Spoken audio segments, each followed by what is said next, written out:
Seguramente estamos acostumbrados a que en el colegio nos enseñen a los sistemas biológicos separados el uno del otro. Sistema nervioso, sistema inmune, sistema endocrino, como si no tuvieran nada que ver, como si cada uno hiciera la suya. Pero lo cierto es que el cuerpo funciona como un todo. Estos sistemas interactúan entre sí, charlan entre sí. De hecho, hay disciplinas que se encargan justamente de estudiar esta charla. Así podemos hablar de la neuroendocrinología, de la neuroinmunología y, ¿por qué no?, de la neuroinmunoendocrinología, que seguramente da un título muy largo para colgar en la pared. Hay algunos órganos del cuerpo que se encargan particularmente de estas charlas. Por ejemplo, un órgano muy chiquitito, del tamaño de una arveja, que se denomina hipófisis, también conocida como glándula maestra, porque controla muchos de los comportamientos y la fisiología que tenemos en el cuerpo. Y hay especialistas en estas charlas. Hay gente que estudia esta interacción entre los diferentes sistemas a nivel molecular. Justamente, uno de estos especialistas es un doctor en bioquímica, que es investigador principal del CONICET, profesor titular de la Facultad de Ciencias Exactas y Naturales de la Universidad de Buenos Aires, fue director del Laboratorio de Fisiología y Biología Molecular, es también miembro científico externo de la Sociedad Max Planck de Alemania, y algo de eso vamos a hablar, y es justamente el director del Instituto de Investigación en Biomedicina de Buenos Aires, entre el CONICET y la Fundación Max Planck de Alemania. Hoy nos visita desde la ciencia Eduardo Arzt. Sí, bienvenido.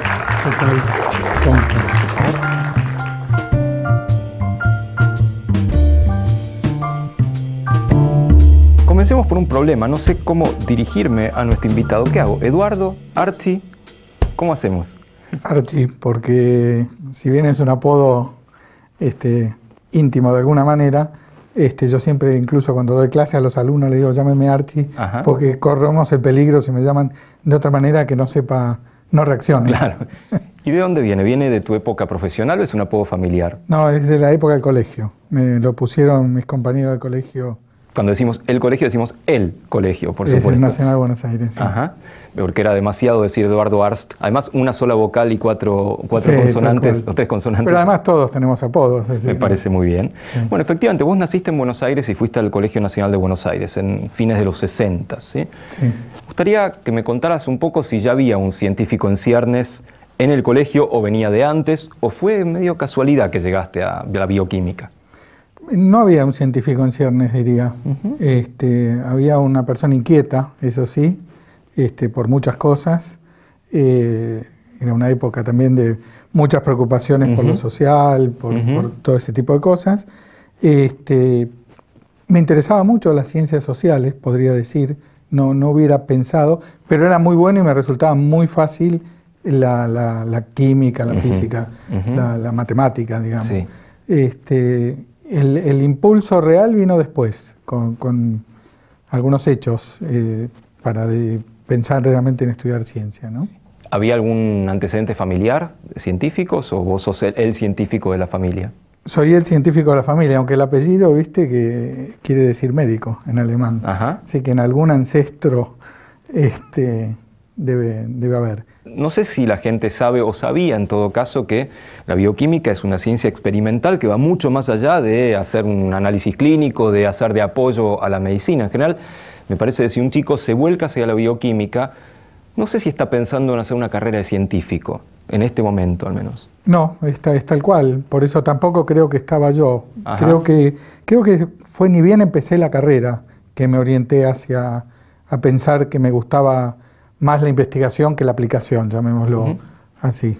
Bueno, hubo algo cuando empezaste la carrera, vos empezaste en el 70, 71, y leíste un artículo en Scientific American que es justamente la porfiria y el rey Jorge III.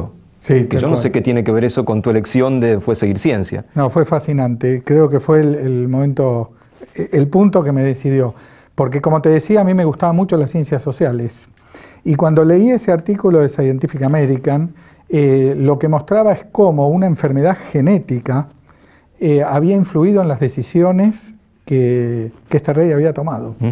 Y cómo mucho de lo que pasó en Inglaterra en esos años ocurrió porque tenía esta enfermedad, la porfiria, Sí. que en realidad era genética y venía de varios de sus antecesores que también seguramente habían porque bueno, produce esta enfermedad, alteraciones de conducta, etcétera. Sí. Entonces todo esto realmente me fascinó y vi cómo se podía conjugar y bueno, ahí empecé a leer y a fascinarme por la genética y sus influencias en estas cosas, que finalmente es bastante parecido a lo que hago actualmente. Realmente. Es decir, eso no lo había pensado, pero es así, ¿no? O sea, fue, no diría casualidad, pero vos entraste sin estar tan seguro entre las sociales, la bioquímica, y de pronto un artículo te hace cambiar un poco la manera de ver.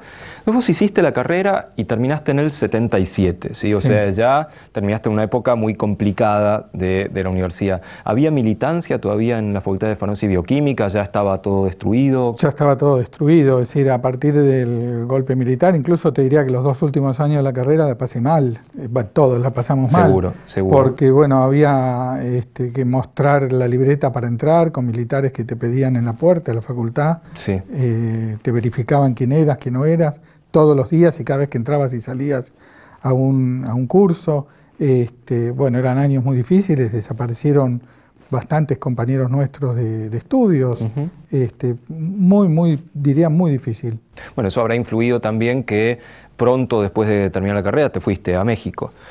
Sí, me fui porque uno de los profesores míos de la facultad y uno de también mis inspiradores en todo sentido, que es Marcelino Serigido, Pirincho, como también un apodo, Sí. le decimos, estaba ahí, bueno, por eso me fui, y bueno, ahí hice una máster en biología experimental con Pirincho y su gente. Y ahí trabajaste en modelos de transporte en membranas biológicas. Sí.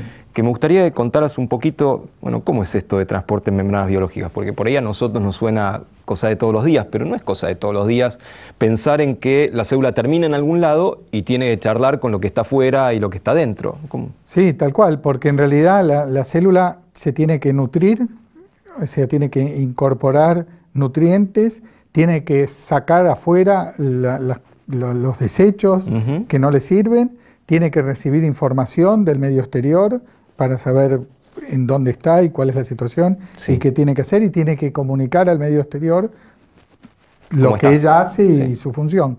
Y todo eso lo hace principalmente a través de proteínas, moléculas que están en su membrana. La membrana, o sea, la superficie de la célula es aislante, es decir, no la comunica.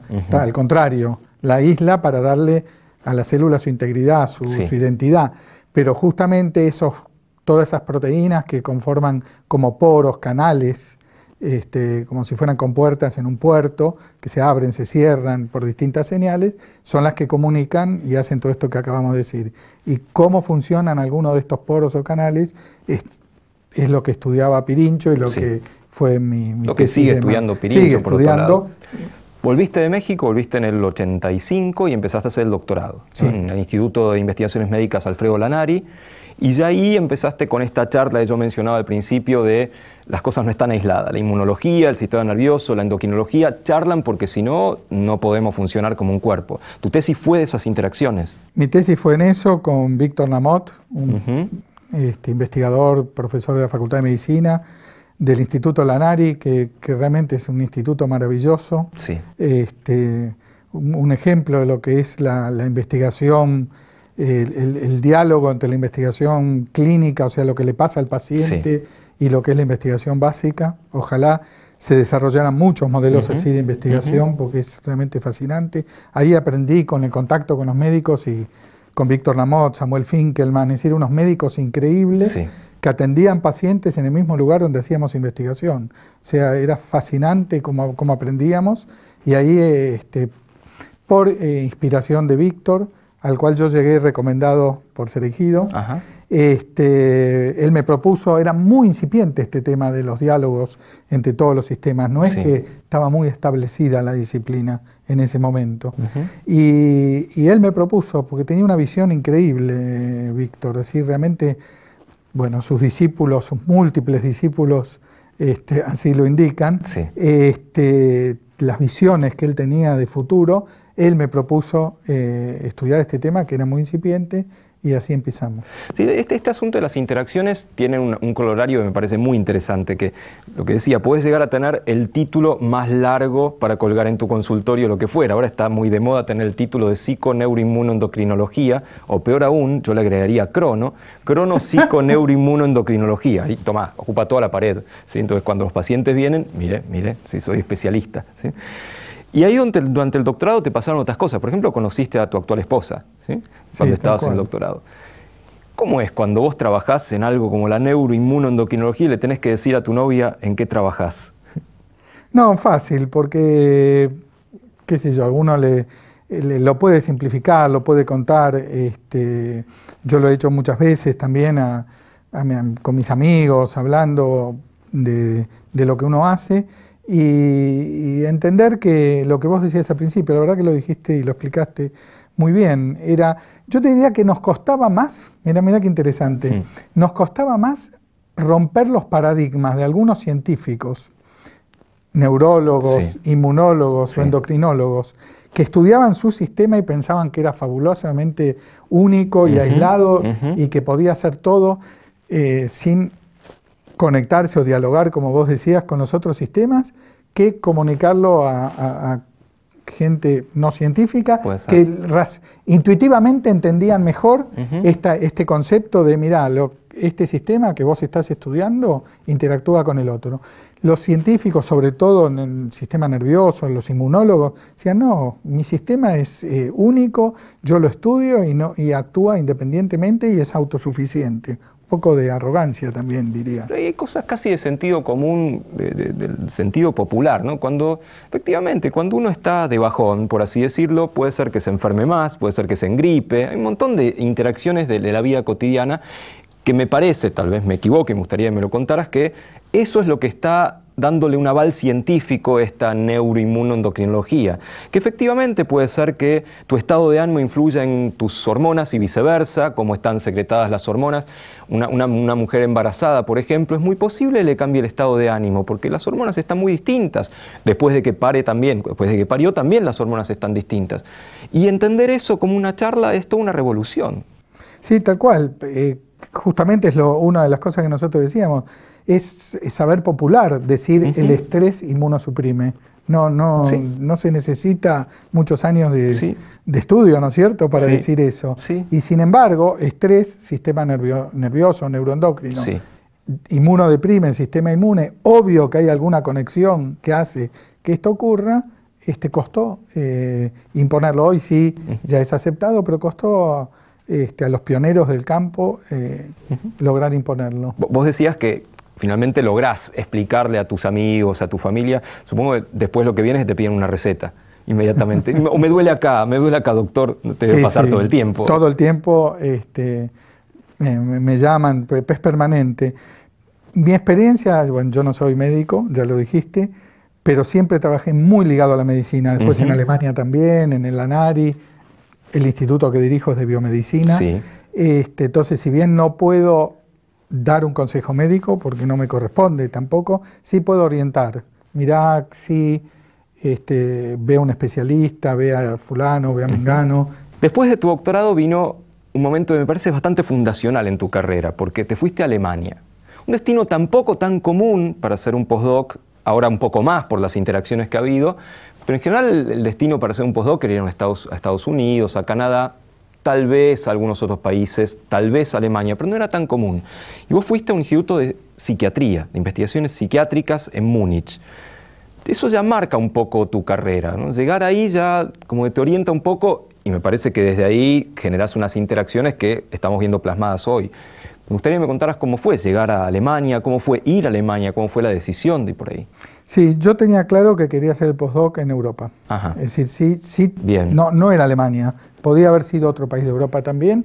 Sí tenía claro que quería hacerlo en Europa, pensaba que las vinculaciones culturales de todo tipo que tenemos con Europa me iba a facilitar, me iba a hacer más rica la experiencia vital, a mis hijas también.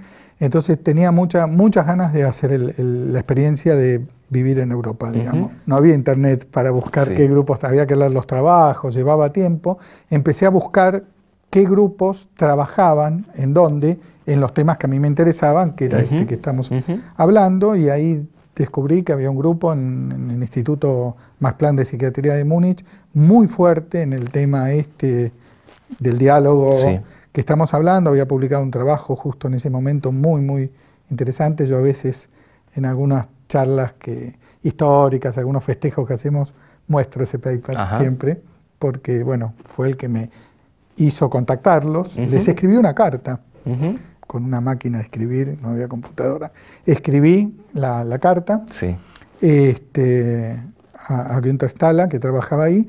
Un par de semanas o un mes después me contestó que sí, que estaría muy interesado. Y bueno, ahí empezó la relación y fui a su instituto. Uno de los problemas de elegir Alemania como lugar de trabajo es el idioma. ¿Vos hablabas alemán? ¿Tuviste que aprender? Sí, bueno, mi apellido es alemán. Y bueno, soy de una familia judío-alemana, y hablaba un poco de una escuela que queda acá cerca, donde hice la primaria, que es la escuela Cangallo. Entonces sabía, no profundamente, pero sí sabía, con mis abuelos, había hablado alemán, mis abuelos hablaban mal el español, entonces yo de chiquito hablaba con mis abuelos también en alemán. Eso me ayudó mucho, pero tampoco es que era fluido en alemán. De todas maneras, en el Instituto Max Planck y en cualquier instituto de Alemania, los investigadores y sobre todo los que vienen de afuera hablan en inglés. Es decir, el idioma de la ciencia es el inglés, y conozco mucho, y bueno, a partir de ahí, en estos años de colaboración, no sé, han ido 20, 30 estudiantes nuestros allá a Alemania, y casi ninguno sabía alemán y no tuvo problema, ¿no? Bueno, justamente yo tuve la oportunidad de estar en el Max Planck de Múnich unos meses, y lo que me sorprendió es eso, que estabas por todos lados. No estabas en ese momento justo, pero había estudiantes tuyos en varios laboratorios. Obviamente la referencia era si conocía a Archie. Ahí no eras Archie, debo decir, ahí eras Eduardo o Dr. Arzt, básicamente, pero estabas muy presente, generaste una corriente, un intercambio muy fuerte con todos los estudiantes que fueron. Algunos volvieron, otros se quedaron por ahí, y no es poco eso, es un poco ser pionero en las interacciones. Sí, después de los 3 años casi que estuve yo en Alemania y volví con 2 subsidios muy importantes que sacamos junto con ellos, uno de la Comunidad Económica Europea y otro de la Fundación Volkswagen de Alemania, para trabajar. Volví al Instituto Lanari, donde había hecho la tesis. Y desde ese primer momento y por los subsidios establecimos una relación de cooperación muy fuerte. Los primeros años después de regresar, yo cada año fui por lo menos 3 o 4 meses a Alemania yo personalmente.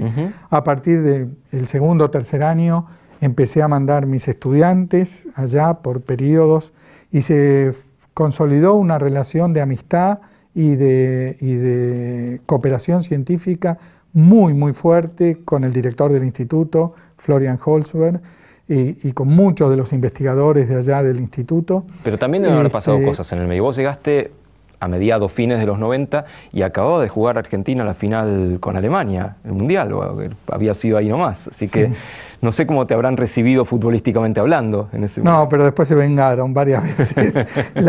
la pasamos mal, porque bueno, vos sabés que la última fue el 4-0 de hace 2 años, digamos.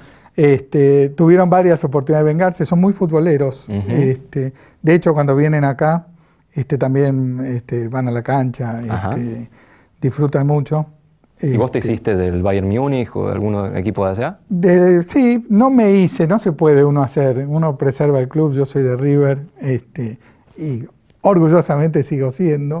Y bueno, sí iba mucho a ver al Bayern Múnich, me gustaba, pero ese no tienes la misma pasión, ¿no? Decíamos que esto generó un intercambio, y hace relativamente poco, hace unos 6 años, vos fuiste nombrado miembro académico externo de la Sociedad Max Planck de Alemania. Eso es grosso. No sé si hay varios argentinos, realmente no lo sé, pero es grosso que te den, creo que es la mayor distinción que le pueden dar a un extranjero en Alemania. ¿Es así? Es así, y no solo soy el único argentino en el exterior, sino soy el único latinoamericano, porque hay latinoamericanos que viven en Alemania y forman parte de la sociedad. Eso es otro tema, ¿no es cierto?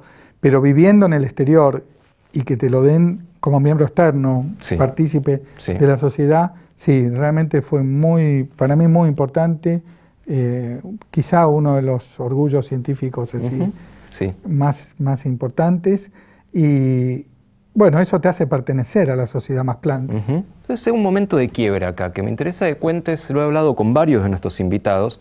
Está claro que vos te podías quedar, está claro que vos podías hacer tu laboratorio en Múnich o en algún otro lugar de un otro instituto Max Planck, pero de pronto vino la decisión, ya hice mi postdoc, ahora vuelvo, es más, volviste a la Facultad de Ciencias Exactas, como que partiste un poco el camino, no volviste a casa, volviste a fundar un lugar nuevo. A mí me interesa mucho ese momento de quiebre, de decir, me puedo quedar, pero voy a probar a ver qué pasa en casa. Me gustaría que me contaras cómo fue tu momento de decisión. Sí, yo creo que el momento de decisión lo tenía antes de irme. Es decir, yo me fui a hacer el postdoc sabiendo que quería volver. Yo ya me había ido y vuelto. Sí. Es decir, no era mi primera experiencia. En muchos casos el postdoc es la primera experiencia. En mi caso, por esta que hablábamos de haber hecho un máster, ya me había ido y había vuelto. Yo ya sabía lo que era estar afuera y sabía los desarraigos que produce, las tristezas y bueno, yo sabía que quería volver. Sí es verdad que Múnich fue una experiencia muy tentadora en todo sentido. Es decir, me fue bien profesionalmente, nos fue muy bien en lo personal, hicimos muchos amigos. Vivir en el corazón de Europa, como está ubicado hasta geográficamente Múnich. ¿Habían nacido tus hijos? Ya la mayor. Después nació la menor. Mantuvimos, yo creo que logré el ideal, que es volver, pero seguir estando allá. Tampoco es que cuando volví dije, uy, voy a volver, pero voy a dejar una pata acá. Volví, sabiendo lo que perdí y lo que dejaba allá. Pero estaba convencido que quería volver y...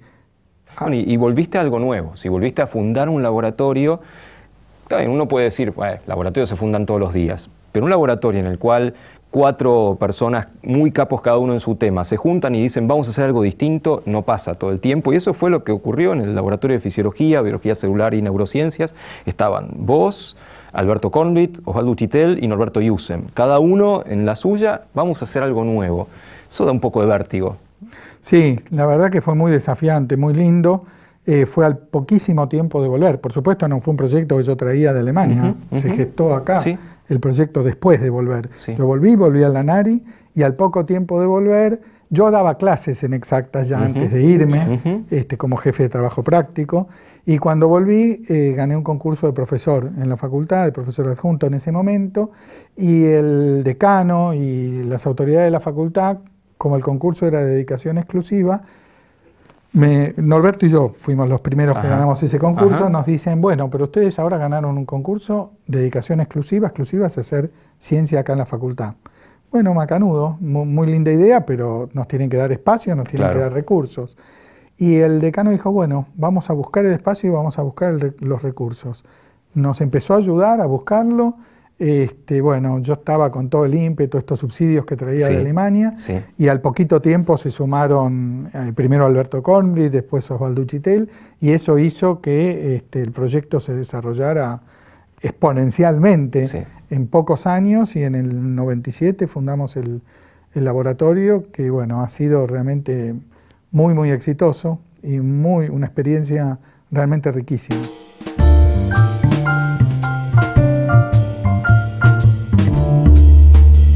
Un poquito de ciencia. Nosotros decíamos esto de la neuroendocrinología, la cual en tu caso creo que hay que agregarle molecular, porque vos estás en un nivel más chiquito que las células, vos te interesan las moléculas. Es un área que tiene escuela, que hasta ahora no hablamos de este tema. Nosotros tenemos al gran neuroendocrinólogo mundial, que es uno de nuestros premios Nobel, y vos sos un poquito heredero de esa escuela también, ¿no? Absolutamente. Tampoco uno se da cuenta cuando empieza el camino y cuando lo va haciendo, cómo es. Después, retrospectivamente, se da cuenta que Hussey fue lo que acabas de decir, un gran neuroendocrinólogo reconocido a nivel mundial, que trabajó en hipófisis, el mismo tema que trabajo yo, pero esa herencia no se dio de casualidad. Esa herencia en el sentido, por favor, más en el sentido temático que en el sentido de cualquier otra mala interpretación. Eso se da, Víctor Namot trabajó, tu director de tesis. Que nombré hace un rato, Víctor trabajaba con Braun Menéndez en la Facultad de Medicina, y todo ese grupo de la Facultad de Medicina había trabajado con Hussey. O sea, están las escuelas que se van dando. Cuando nosotros fundamos este laboratorio, el que acabamos de decir, nos dimos cuenta que veníamos de las escuelas de Robertis, de las escuelas de Leloir, Alberto, de la escuela de Hussein, en mi caso. Es muy interesante eso, Sí. cómo esas escuelas se van dando. Y justamente yo creo que la biomedicina en la Argentina tiene esta gran escuela, producto de esta gran tradición, y que por suerte, a pesar de los tremendos momentos de todos los exilios y desarraigos de muchísimos de los investigadores que tuvieron que quebrar estas secuencias, se pudo mantener, ¿no? Ahora quiero que me cuentes algo de la hipófisis, que venimos así como circunvalando, y yo creo que el recuerdo de la hipófisis es seguramente una figura en el libro de biología de cuarto o quinto año, que es una arvejita que está ahí en el medio, y le entran y salen flechas. Yo creo que eso es lo que la mayoría de la gente, si vos le decís hipófisis, va a recordar. Pero, ¿por qué es tan importante? ¿Por qué Usay, vos, muchísima otra gente, la ponen en el centro de sus investigaciones y en el centro de las charlas del cuerpo? Bueno, está en el centro de las charlas del cuerpo. Todas esas flechitas que vos decís que le entran y le salen en los dibujos son todas las señales que recibe y todas las señales que mandan. Hoy, si tuvieras que dibujarla completa, no alcanzaría a ser una enorme flecha que tapa todo, porque son cientos de miles de señales que en este momento cada uno de nosotros acá está recibiendo y mandando para poder hacer lo que hacemos. Integra todos los sistemas, integra el sistema nervioso con las acciones más primitivas que tenemos. Vos dabas el ejemplo de la preñez, la lactancia, es decir, el hecho de que la madre pueda darle de mamar a su hijo está regulado por la hipófisis. El hecho de que salgamos de acá, pase un camión doble acoplado y no nos pise, sino que podamos saltar, es porque la hipófisis integra una serie de señales. Realmente conjuga todo eso.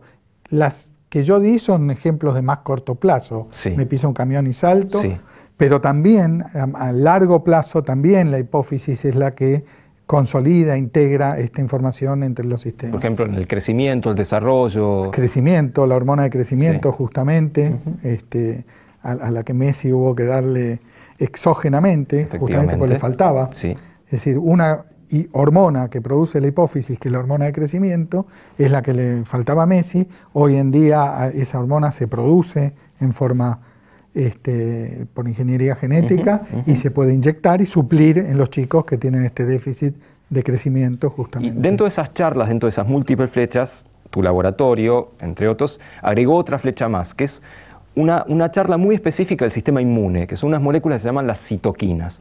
Si yo entiendo bien, las citoquinas son las que tienen que ver con que tenga fiebre, con que el sistema inmune se comunique, pero no con que la hipófisis, una glándula que secreta hormonas que está en el medio del cerebro, también se comunique. Eso es uno de los aportes de tu grupo también. Sí, tal cual. Las citoquinas en realidad se llaman así también porque fueron descubiertas en el sistema inmune y hacen muchas funciones para que las células del inmune, las que hacen la defensa frente a las infecciones, a los virus, las bacterias actúen. Esas citoquinas se creía que eran producidas solamente por el sistema inmune y hacían sus cosas ahí adentro.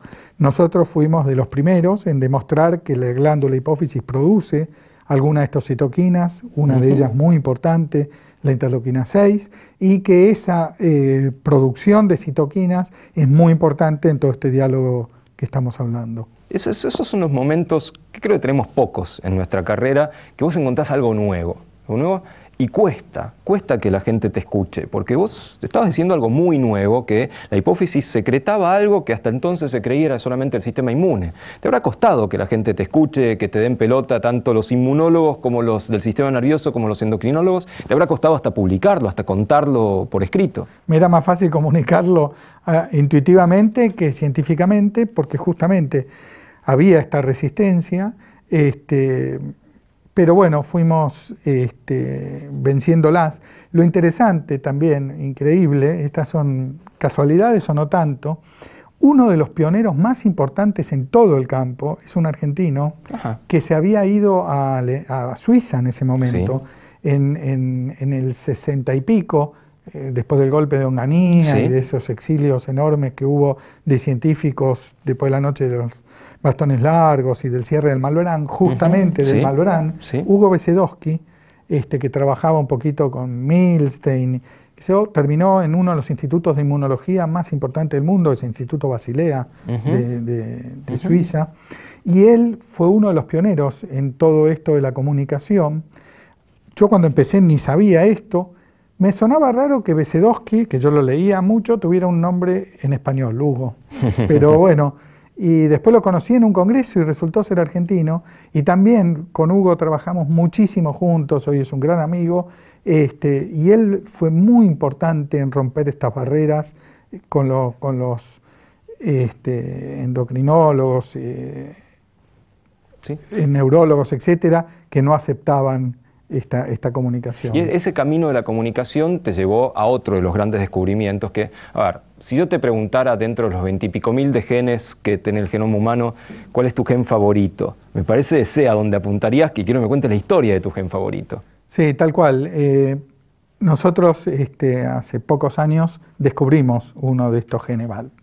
El gen está ahí. Claro. Nosotros lo que hicimos es descubrir, le sacaron el velo, le pusieron nombre. Le pusimos un nombre, sí. Lo descubrimos justamente en la hipófisis y en los tumores de hipófisis.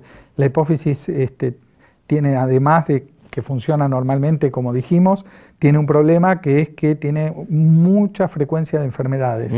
Justamente por todas esas señales que le entran, todas esas flechitas que le van dando impulsos, y como la célula está tremendamente activa mucho tiempo, eso la lleva también a cometer errores, claro. Y esos errores la llevan a enfermedades. Entonces hay varias patologías y enfermedades de la hipófisis que son relativamente conocidas. Nosotros trabajamos también en entender la enfermedad y cómo curarla, porque entre otras cosas, estas citoquinas que mencionábamos tienen que ver con la esencia de la enfermedad de la hipófisis.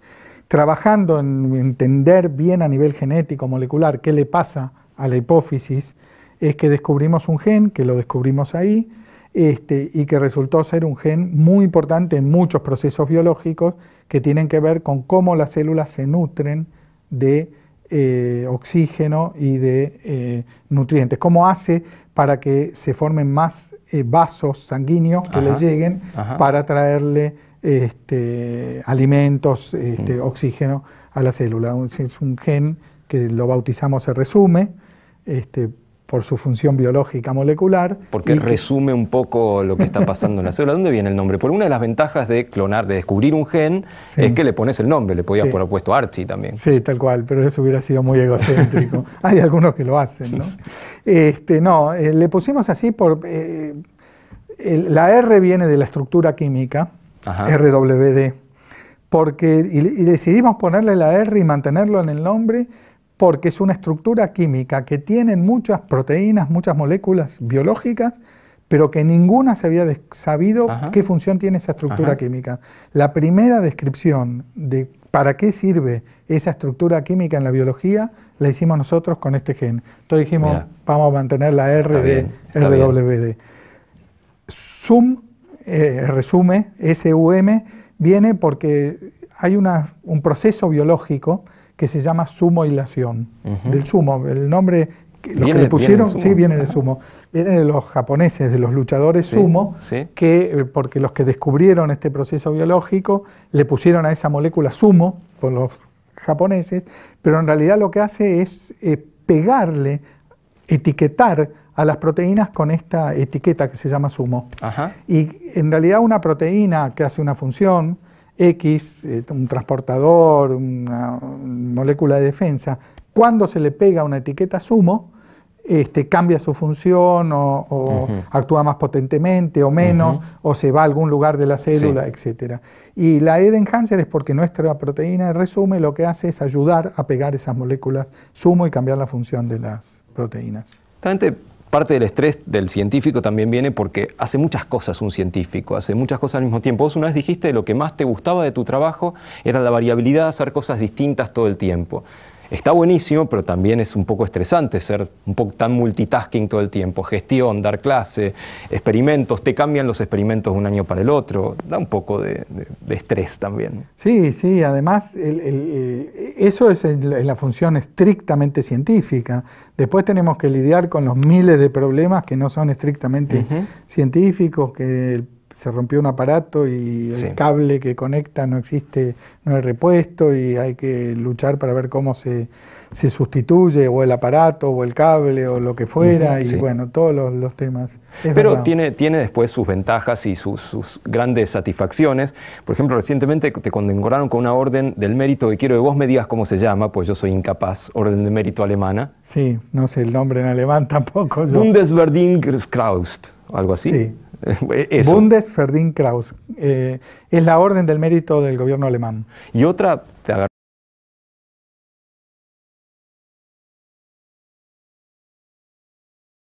también local, pero no menos importante. Bueno, me dieron el premio Bungeborn en medicina experimental. Ujú. Realmente eso, sí, realmente casi me desmayo, porque si uno mira quiénes ganaron el premio Bungeborn, empezando por el propio Leloir, Sí. realmente es un orgullo enorme haber ganado ese premio y una gran responsabilidad, ¿no? Y quiero llegar al último premio, que me gusta llamarlo premio, que es esto que se está haciendo ahora en Palermo, ¿sí? Dentro del polo científico y tecnológico en el cual vos tenés todo que ver, que es la primera vez que el Instituto Max Planck, la Fundación Max Planck, genera una institución fuera de Alemania. Y eso va a ser un instituto de biomedicina que, si la gente pasea por Buenos Aires, ya ve el edificio, está casi terminado, le faltan pavadas básicamente. Me gustaría que me contaras qué va a pasar ahí, de qué se trata tener un instituto de biomedicina Max Planck en pleno Buenos Aires. ¿Quién va a estar? ¿Qué vas a investigar? ¿Se van a mudar? ¿Van a mantener algo ahí para ir de vez en cuando? Pues es todo un misterio eso. De pronto, en pocos meses, lo que se ve es en pocos meses, el proyecto tiene varios años, se levantaron edificios ahí en lo que eran las bodegas Giol. ¿Qué está pasando? Se conjugaron varias cosas. Por un lado, la ciencia argentina en los últimos 8 años, desde el gobierno de Néstor Kirchner y con el de Cristina posterior, ha tenido realmente un reverdecer, un lugar extraordinario que se merece. Dentro de eso está la creación del ministerio y todas las políticas científicas. En ese contexto, el gobierno argentino, a través del Ministerio de Ciencia y muy especialmente su ministro Lino Barañao, decidieron darle un lugar jerárquico a la ciencia, sobre todo también porque los institutos madre o las organizaciones madre, el CONICET, la agencia, el ministerio están desagregadas. No hay un lugar que uno diga, esto es el lugar de la ciencia. Y el polo científico-tecnológico de Giol va a ser eso, va a ser el lugar central de la ciencia en Argentina. Justamente el CONICET, el Ministerio de Ciencia y la Agencia Nacional de Ciencia y Técnica van a funcionar ahí. En ese momento nosotros estábamos pensando con la Max Planck los primeros borradores mentales de existe la posibilidad de hacer algo en la Argentina un poco más macro, más de toda esta enorme colaboración que tenemos. Y en charlas con Barañao, en conjunto, esas ideas nunca son solas, ¿por qué no ponerlo en Giol? ¿Y por qué no que Giol, además de entonces ser solo un lugar de administración de la ciencia, sea un lugar también de generación de ciencia? Y bueno, va a haber en Giol muchos institutos, no solamente el Instituto Max Planck, va a haber otros. La idea es que tengan vinculación internacional, que haya interdisciplina entre los institutos. De hecho, con los otros institutos ya estamos hablando de cómo hacer una cosa interdisciplinaria, que es algo muy novedoso, muy novedoso a nivel mundial. Bueno, y va a tener una tercera pata, el polo de Giol, que es la pata de la divulgación. Va a haber un museo de ciencia interactivo, va a haber un auditorio muy importante para que haya eventos científicos, eventos de comunicación. ¿Qué van a hacer en el Instituto de Biomedicina específicamente? ¿Hay un tema de investigación o los distintos grupos van a tener distintas cosas para investigar? Hay un modelo. La idea es hacer una plataforma de biomedicina molecular que sirva para entender las patologías. Por supuesto, vamos a empezar con las que nosotros trabajamos, las que nosotros sabemos, las enfermedades relacionadas con la hipófisis, el metabolismo, la depresión, que tiene que ver con todo esto de la comunicación, y algunas enfermedades inmunes o autoinmunes. Pero la plataforma principalmente consiste en que vamos a tener un nodo muy fuerte de modelado molecular y bioinformática. O sea, estamos trayendo de afuera investigadores muy buenos, especialistas en modelar, en hacer en computación, simulación de procesos biológicos. Esa es una de las patas fuertes del instituto. Entonces vamos a tener nosotros haciendo la medicina, la biología experimental, interaccionando con estos modelados para ir y volver permanentemente a probar los modelos y además a las investigaciones nuestras poder darle un marco teórico de poder entender. Muchos de los investigadores vienen de afuera, son jóvenes que vienen de afuera. Sí, sí, tal cual. Principalmente, no solamente porque sería muy difícil hacerlo solamente con gente de afuera.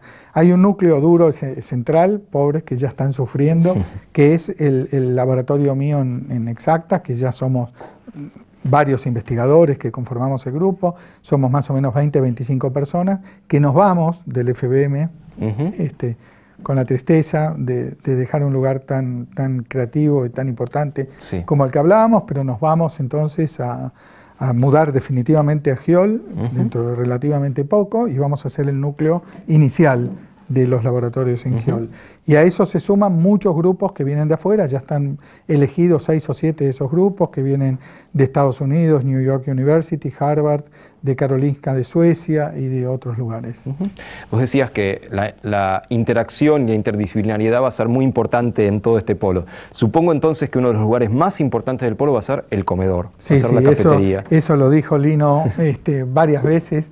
Al principio en broma, después ya creo que lo tomamos en serio, que como ocurre en muchos campus de muchos lugares, el restaurante o el bar es el lugar donde se encuentran los científicos que trabajan en distintos temas y pueden intercambiar opiniones y surgen ideas. La diferencia además es que en los restaurantes y bares del polo van a estar abiertos a cualquiera, al público en general. Entonces eso también pensamos que puede ser muy rico para nutrir a nuestras ideas, a la ciencia y en feedback a la sociedad también. Se va a llenar de fans, van a ir ahí a pedir autógrafos.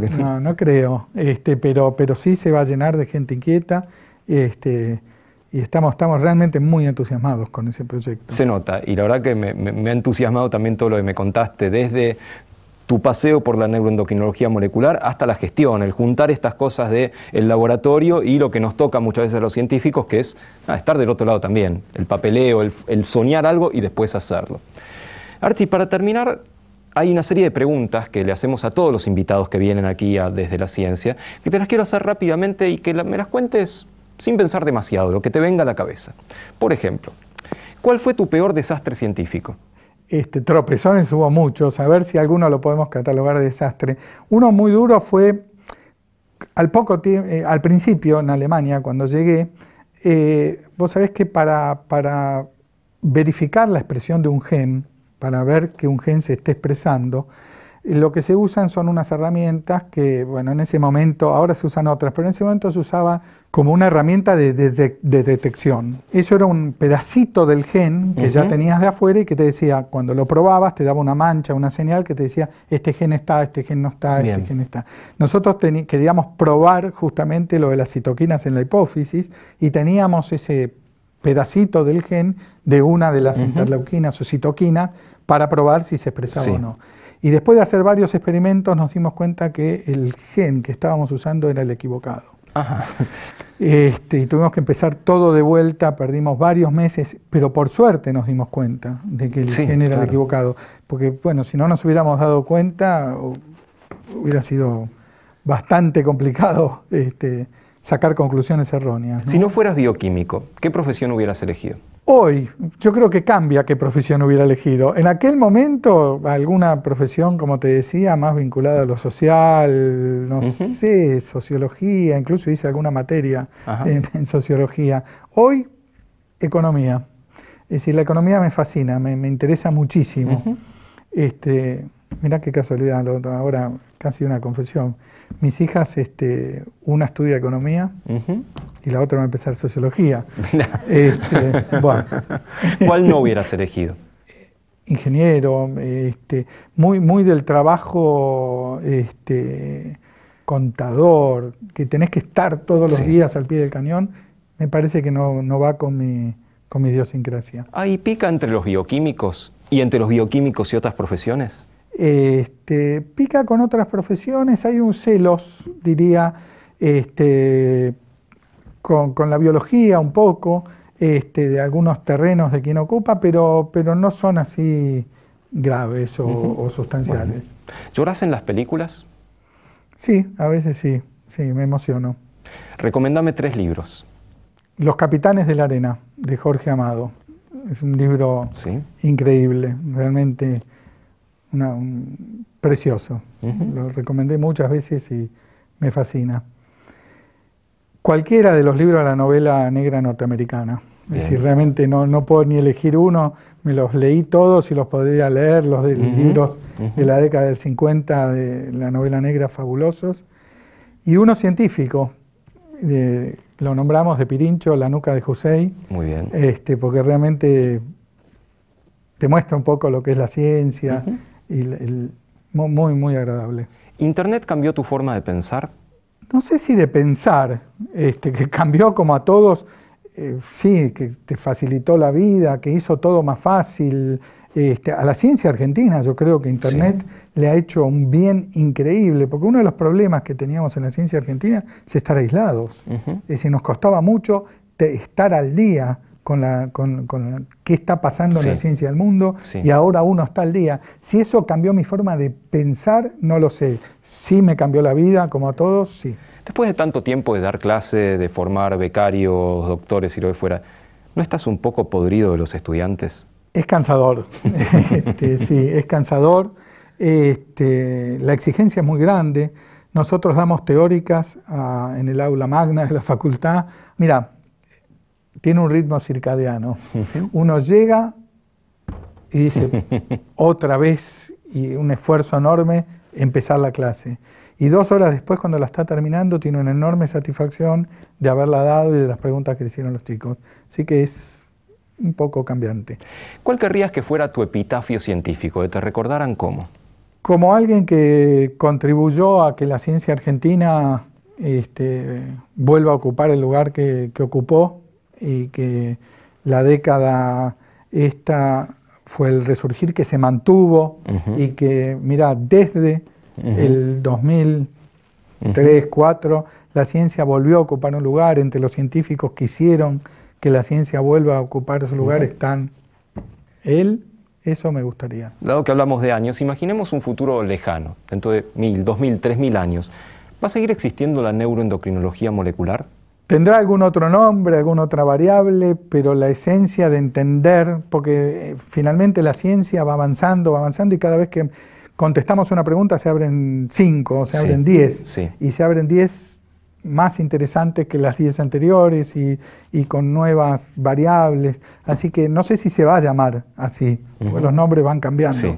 Pero la esencia de lo que estudiamos se va a seguir estudiando. Bueno, después de haber escuchado todo sobre las charlas en el cuerpo, quedan las charlas con el investigador. Así que es el momento en el cual ustedes pueden hacerle un par de preguntas a Archie sobre endocrinología molecular, neuroendocrinología, sobre el instituto, lo que tengan ganas. Así que adelante.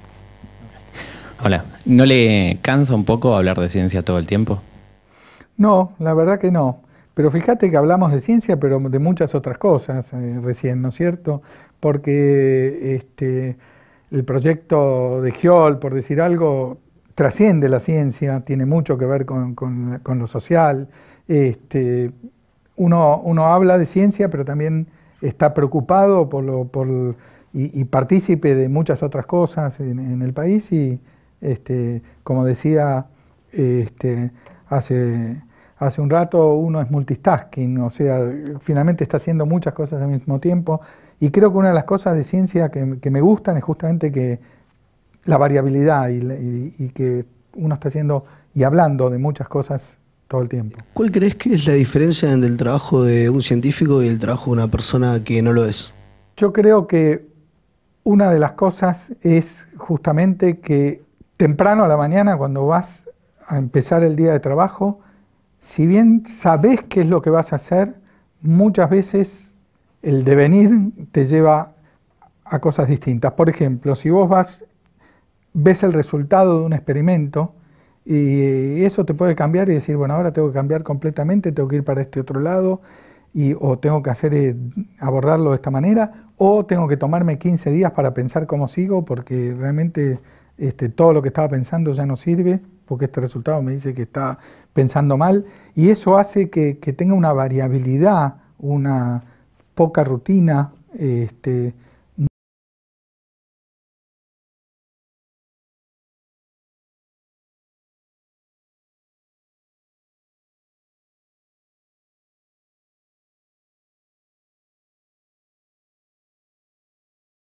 culturalmente ver espectáculos y participar es una de las cosas que me gusta mucho. En tu experiencia, ¿qué diferencia a los científicos alemanes de los argentinos? ¿Hay algún rasgo, alguna obsesión o algo que distinga si pones a dos científicos, decís, este es alemán, este es argentino? Sí, rápidamente, muy rápidamente te das cuenta. La formación ya en la universidad que tenemos acá y luego la experiencia nos hace muchísimo más flexibles y dinámicos a afrontar los problemas. Un científico alemán, y creo que no solo alemán, en general de lugares donde las cosas son más fáciles o fueron más fáciles en otra época, hace que sean poco flexibles a los problemas. Cuando se presenta un problema se traban mucho. Nosotros tenemos una enorme flexibilidad para decir esto es un problema que lo tenemos que de alguna manera resolver, pensar y llevar adelante. Creo que en esta charla que tuvimos entendimos un poco más de las charlas que ocurren todo el tiempo, aunque no nos demos cuenta en nuestro cuerpo, y gracias a eso estamos vivos. Así que gracias a vos también por acompañarnos desde la ciencia, Artito. Muchas gracias. Gracias.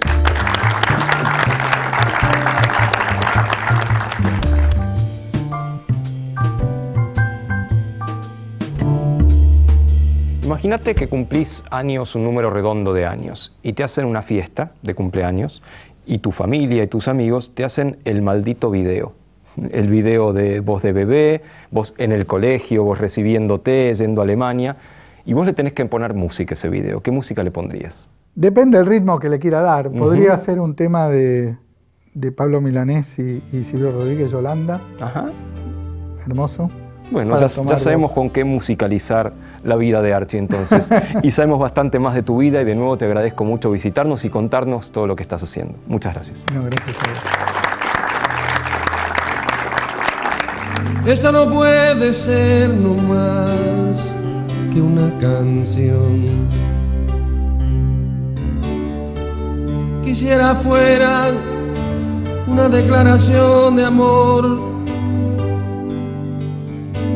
romántica, sin reparar en formas tales que pongan freno a lo que siento ahora raudales. Te amo,